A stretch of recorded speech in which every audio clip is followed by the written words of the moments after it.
3 nights ago, Iranian state television broadcast footage that most Western news outlets barely covered. A mobile launcher, somewhere in the Iranian desert, tilted skyward. A solid fuel rocket motor ignited. And within 11 minutes, a Sejjil 2 medium-range ballistic missile impacted inside Israel with a precision that should terrify every military planner in Tel Aviv. Not because of the damage it caused, because of what it revealed. Israel's entire multi-billion-dollar air defense architecture, the Iron Dome, David's Sling, arrow systems that have been marketed as impenetrable, was built to counter a threat that no longer exists. And Iran just proved it. Let me tell you exactly what the Sejjil missile is. The Sejjil 2 is a 2-stage, solid-fuel, road-mobile ballistic missile with a range of approximately 2,000 kilometers. That's enough to hit any point in Israel, most of Saudi Arabia, and U.S. military bases across the Persian Gulf from launch sites deep inside Iranian territory. The missile stands roughly 18 meters tall when erected on its transporter erector launcher. It weighs approximately 23,000 kilograms at launch. The warhead carries between 650 and 750 kilograms of high explosive. But those numbers are not what makes the Sejjil a strategic game changer. What changes everything is the propulsion system combined with the guidance package, solid fuel, and a maneuverable re-entry vehicle that adjusts its trajectory during the terminal phase. The warhead uses thrust vector control and aerodynamic surfaces to perform evasive maneuvers as it descends. This means the impact point can shift by hundreds of meters in the final seconds of flight, forcing defensive systems to constantly recalculate intercept solutions. By the time the interceptor adjusts, the target has moved again. Let me explain why solid fuel matters. Traditional ballistic missiles use liquid fuel. Liquid-fueled missiles require hours of preparation before launch. You have to transport the fuel, pump it into the missile, stabilize the oxidizer. The entire process takes between 60 and 90 minutes under ideal conditions. During that window, the missile is vulnerable. It's stationary, it's detectable by satellite surveillance, and it can be destroyed before it ever launches. Israeli military doctrine for decades relied on this vulnerability. Detect the fueling activity. Launch a preemptive strike. Destroy the missile on the ground. The strategy worked because the physics of liquid fuel gave Israel time. That time just disappeared. Solid fuel missiles carry their propellant preloaded inside the rocket motor. There is no fueling process. There is no 90-minute preparation window. The Sejjil can be driven out of a hardened shelter, erected to launch position, and fired within 15 minutes. Some reports suggest the actual timeline is under 10 minutes for well-trained crews.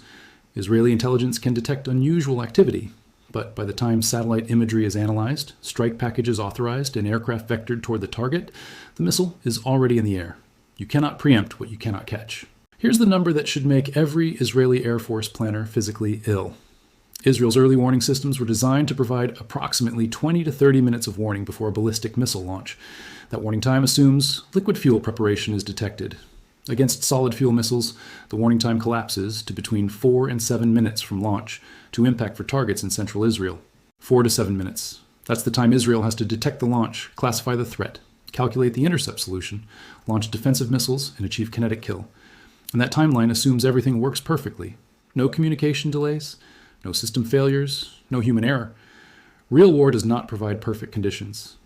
Let me walk you through what actually happens in those 4 minutes. The Sejjil launches. U.S. space-based infrared system satellites detect the infrared signature, classify it as a missile launch, and transmit data to U.S. Central Command. CENTCOM relays the warning to Israeli Air Defense Command. That process takes approximately 60 to 90 seconds under optimal conditions. Now, Israel knows a missile is inbound, but they don't yet know where it's going. The missile has to complete its boost phase before trajectory projections become accurate. That's another 45 to 60 seconds. We're now roughly 2.5 minutes into the timeline. Israel has maybe 2 minutes remaining before impact. Arrow 3 interceptors launch from their batteries. The missiles accelerate toward the projected intercept point. The engagement takes place above the atmosphere. If the intercept succeeds, the Sejjil is destroyed at altitude and debris scatters over unpopulated areas. If the intercept fails, Arrow 2 systems engage as the warhead descends. If Arrow 2 fails, David's Sling attempts terminal phase interception. This is the theory. Iran just demonstrated that real war does not resemble controlled tests.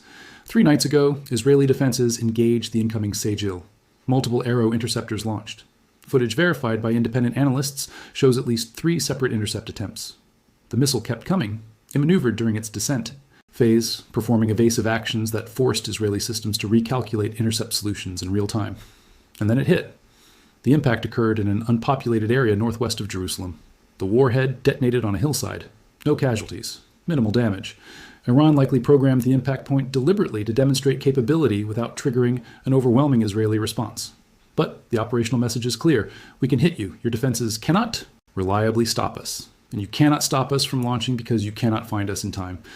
Let me put this in perspective. For 2 decades, Israel successfully preempted nearly every major missile threat before launch. In 2007, they destroyed a Syrian nuclear reactor before it became operational. In 2018 and 2020, they struck Iranian weapons facilities and killed key commanders. The preemptive model worked because Israel could see preparations and strike before the threat materialized. The Sejjil just broke that model. There are no visible preparations to target.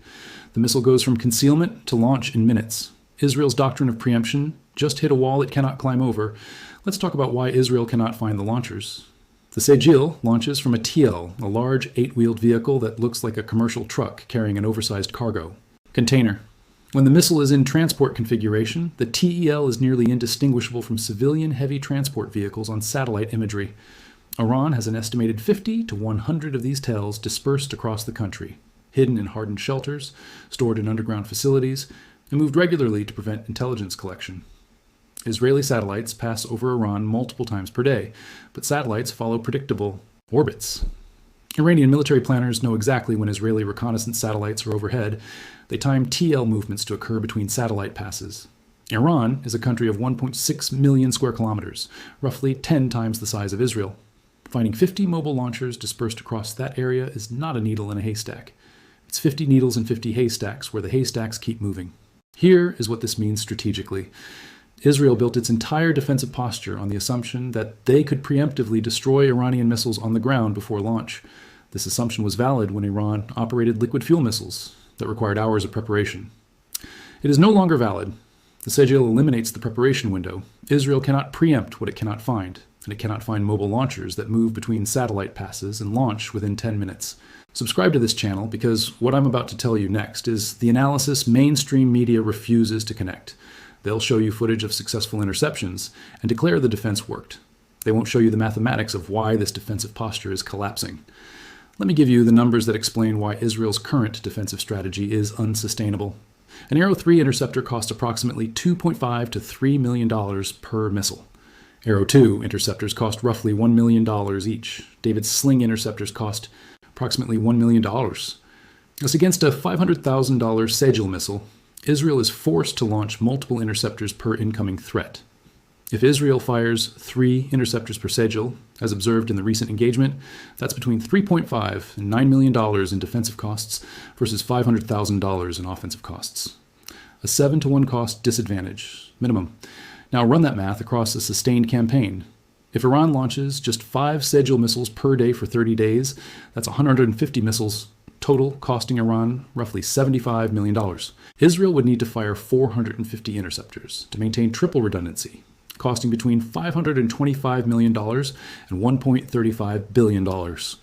1 month of defense cost Israel up to 18 times what the offense costs Iran. And Iran has demonstrated they can sustain much higher launch rates than 5 per day. Iran operates an estimated 50 Sejjil launchers. If each launcher fires 1 missile, that's 50 missiles, requiring 150 interceptors to maintain triple redundancy. Israel's total Arrow inventory is estimated at approximately 200 missiles. A single saturation salvo could deplete 75% of Israel's strategic missile defense stockpile. Manufacturing replacements takes months. Raytheon and Boeing cannot surge production fast enough to replace wartime consumption rates, but the cost equation is only half the problem. The other half is time. Israel has 4 to 7 minutes from launch to impact. In that window, Israeli commanders must detect, classify, calculate, authorize, and engage. Every second of delay reduces the probability of intercept. And Iran is not launching 1 missile at a time. Reports from the past 2 weeks indicate Iran has launched coordinated salvos of up to 20 ballistic missiles simultaneously.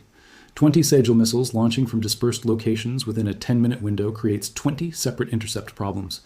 The system was never designed for this threat density.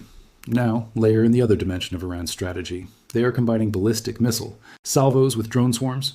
The pattern shows Iran launching 100 to 200 Shahed 136 drones ahead of ballistic missile strikes. The drones are slow and relatively easy to shoot down, but shooting them down requires interceptors. Iron Dome systems engage the drones, depleting stocks of Tamir interceptors that cost $50,000 each. While Iron Dome is occupied with drones, the ballistic missiles arrive. and the entire defensive architecture is forced to fire simultaneously at targets across multiple threat bands. This is defense saturation. You overwhelm it with quantity and timing. The defense has limited missiles, limited launchers, and limited time. The offense controls the tempo, and mathematics favors the offense. Here's the operational reality Israeli military planners are confronting. They cannot preemptively strike all Sejjil launchers because they cannot find them. They cannot defend against saturation salvos indefinitely because interceptor stockpiles are finite. And they cannot win the cost exchange battle because Iran is trading $500,000 missiles for $3 million interceptors. Every wave depletes Israeli defenses more than it depletes Iranian offensive capacity. Over time, this equation becomes unsustainable. Let me tell you what Israel is saying publicly versus what they are planning privately. Publicly, Israeli officials described the recent interceptions as successful. They release footage of Arrow missiles destroying incoming threats. The message is reassurance: your defenses work, you are safe. Privately, Israeli defense planners are revising their operational assumptions. According to defense sources, Israel is accelerating procurement of additional Arrow and David's Sling interceptors. They are requesting expedited U.S. military aid, specifically for missile defense replenishment, and they are reevaluating their preemptive strike doctrine because the window for effective preemption against mobile solid fuel systems has closed. The public message is confidence. The private actions reveal concern. Both are true, but only one tells you where this is heading. Now let me explain why this matters beyond Israel and Iran. The Sejjil is proving a concept that every adversary of the United States is watching closely. Solid fuel, road mobile, medium-range ballistic missiles defeat modern air defenses not through technological superiority, but through operational geometry. You remove the preparation window. You eliminate the preemptive strike option. You force the defender into a reactive posture where they spend more, react slower, and deplete faster. China is applying this exact concept with the DF-21 and DF-26 anti-ship ballistic missiles designed to strike U.S. aircraft carriers. North Korea operates the Hwasong-15 intercontinental ballistic missile, solid fuel and road mobile. Russia's Iskander-M uses the same principles. What Iran demonstrated with Sejjil is not unique to Iran. It's a strategic template that works against any modern air defense system. Here is what I want you to understand. Israel invested approximately $5 billion in the Arrow system over 3 decades. They built a defensive architecture considered among the most capable in the world. And a $500,000 Iranian missile launched from a truck just rendered that investment strategically insufficient. Not useless. The system still intercepts some threats, but insufficient because partial success against saturation attacks still means warheads get through. The assumption that guided Israeli defense planning was that Iranian missiles would be detectable during preparation and destroyable before launch. That assumption was built on liquid fuel. Iran switched to solid fuel. The assumption collapsed. And now Israel is defending against a threat their system was not optimized to counter. This is not a failure of Israeli engineering. This is a strategic mismatch between the threat the defense was designed for and the threat that actually exists. Share this video, because the networks will show you the successful interceptions and call it a defensive victory. They won't explain that those interceptions cost 3 times what the attack cost. They won't tell you that interceptor stockpiles are depleting faster than they can be replaced. They won't connect the fact that the entire preemptive strike doctrine just became inoperable. They won't do the math showing this is unsustainable, but you just heard it. And now you know what to look for. The next wave of Sejjil launches, the next depletion of Arrow stocks, the next public reassurance that doesn't match the private emergency procurement requests. Watch for those signals. They tell the real story. Iran's Sejjil missile didn't just hit a hillside in Israel. It hit the foundational assumption of Israeli air defense strategy. And that assumption, that you can preempt what you can see coming, just shattered against the reality of solid fuel and mobile launchers. The question now is not whether Israel can defend against one Sejjil, it's whether they can defend against 50 launching simultaneously when they can't find the launchers to destroy them first. The mathematics say no. And mathematics don't lie.